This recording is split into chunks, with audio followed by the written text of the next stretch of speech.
Hey everybody, how's it going? Welcome to NoDQ&A video right here on NoDQ.com, as well as the YouTube channel and NoDQ&A videos affiliate ringsidenews.com. I would like to wish everybody a happy Memorial Day weekend. Got your questions here from spring.me/AaronRift. So let's get started today with the first one from WWE Fan 5. Hey Aaron, first of all, I really like your Beatles shirt. Thank you for that. What do you think of the Payback lineup so far? And do you think the IC title match will be the pre-show match? Up to this point, I'm not all that impressed with the Payback card. I think that it could be better, and obviously some of it is out of WWE's control with the Daniel Bryan situation. Evolution versus The Shield, I'm perfectly fine having a rematch between those two teams. I think it'll still be a really good match, and it probably will steal the show. You have John Cena versus Bray Wyatt for the third straight pay-per-view, and this is just typical of WWE where they drag a feud out over several pay-per-views. Not really looking forward much to this one. The thing that this pay-per-view really has going for it is the live crowd. The Chicago fans always react on pay-per-view. They're always a great crowd. They add to the show for the most part. I know there's going to be the CM Punk chance. You really can't avoid it in Chicago, but I think that the crowd will really help this show and elevate it. So I think Payback will be a thumbs-up show when it's all said and done.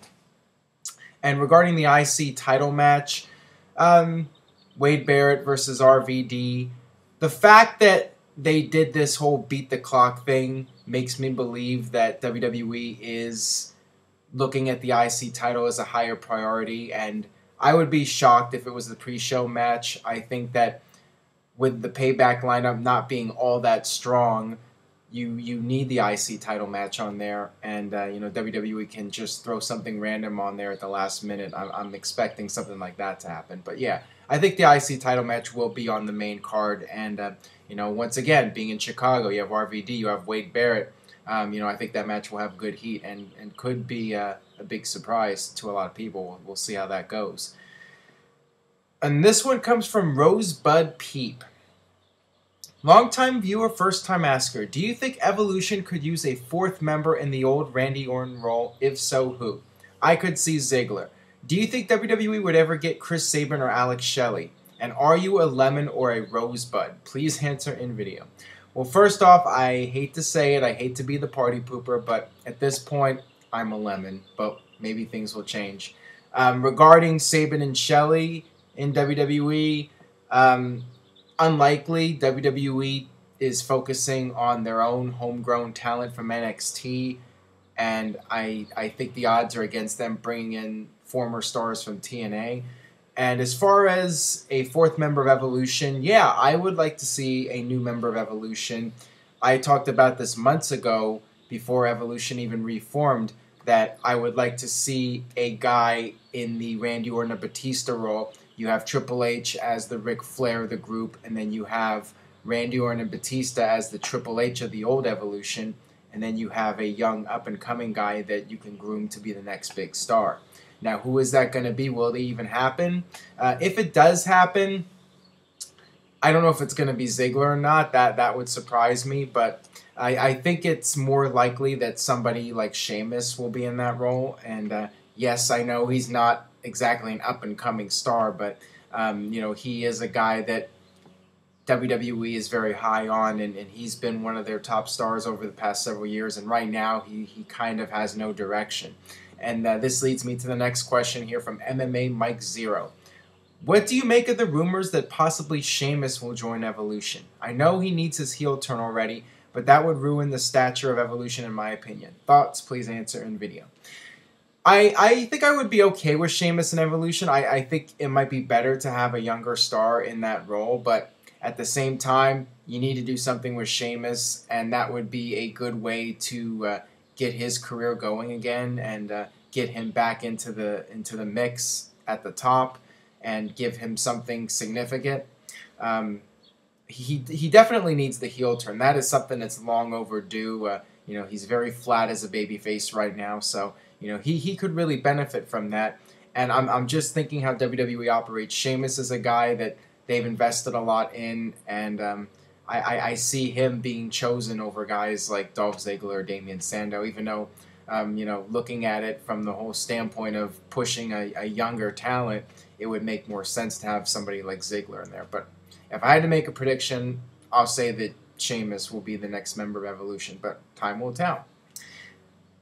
All right, next question here comes from OG Fan 458. Aaron, awesome sight and videos, been watching since episode 74. First time asker. All right. Now that Daniel Bryan has to hand over the belt next Monday, do you suspect that they will force him to go through all these motions again? I've been getting a lot of questions about Daniel Bryan and what's going to happen with the WWE title and what direction is WWE going with this. I think the fact that they didn't strip Bryan on Raw, I think that they're going to try and drag this out as long as possible.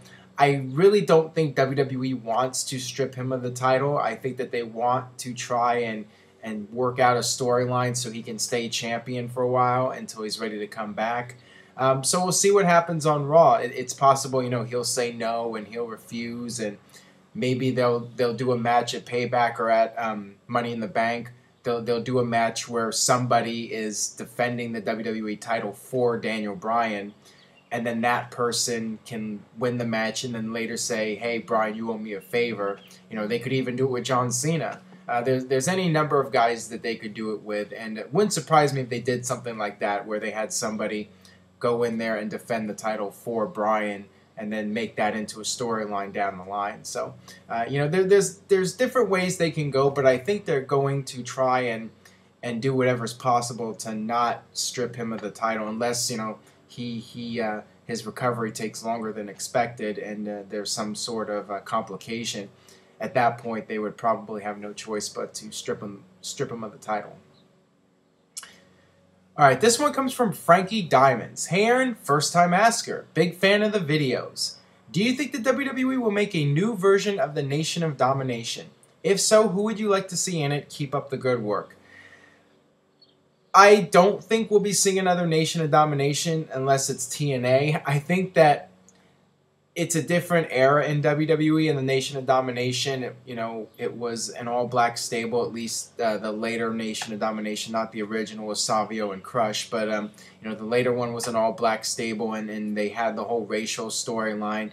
And in today's WWE and the politically correct world that we live in, I don't see WWE even touching that with a 10-foot pole. I don't think that they want to do a racial storyline or do a storyline where, they're all black and just draw attention to that stuff. I don't see WWE doing that. TNA, on the other hand, they'll do whatever. But WWE, a publicly traded company, and they're already dealing with enough issues right now as far as public relations go and then the stock and all that. So, they're not going to do any kind of storyline that might possibly offend people at this point. So I think it's unlikely that we'll see another Nation of Domination.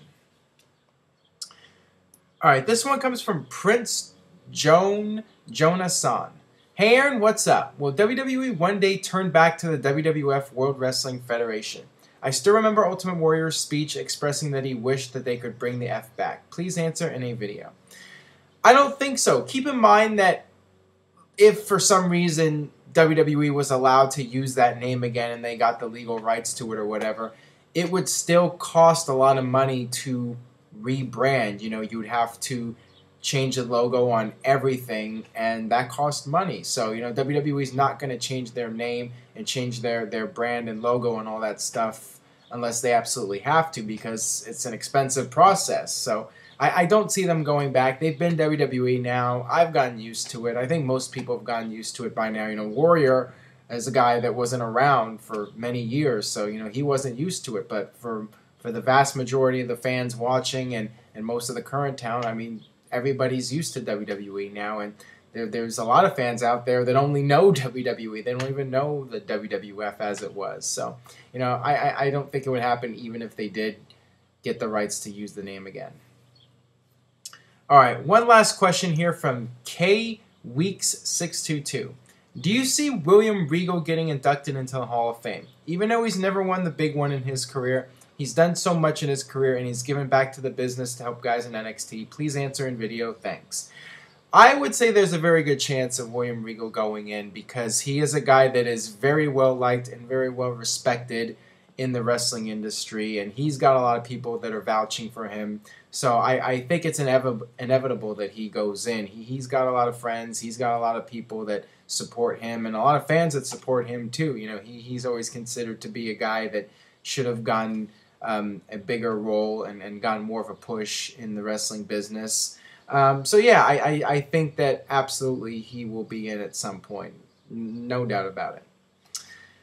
Alright, that'll wrap things up for this edition of No DQ&A video. Thanks as always for watching. If you enjoyed today's video, please share it on Facebook and Twitter. Stay tuned to NoDQ.com for the very latest regarding Payback and Daniel Bryan and the status of his injury. And I will see you guys next time for another edition of No DQ&A video.